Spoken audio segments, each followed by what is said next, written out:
Te gradnja je osnovana 1994. i bavimo se izgradnjom i sanacijom objekata.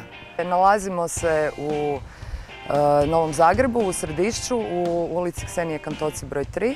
Raspolažemo stručnim i tehničkim kadrom koji je sposoban voditi izgradnju i sanaciju složenih stambenih i poslovnih objekata, visokogradnje i niskogradnje, te ima dovoljan broj kvalificiranih radnika i tehničke opreme za realizaciju.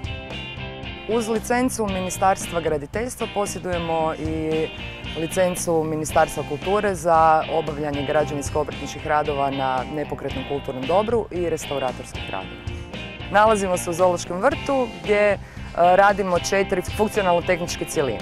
Prva funkcionalna cjelina je gradnja i krajobrazno uređenje na proširenju edukacijskog centra, sanaciji centralne kotlovnice, sanaciji sjeverne ograde i servisnog puta.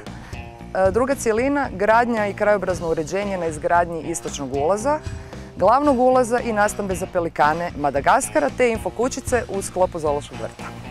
Treća cjelina je gradnja i uređenje volijere za afričke ptice sa biofilterom u sklopu Zoološkog vrta.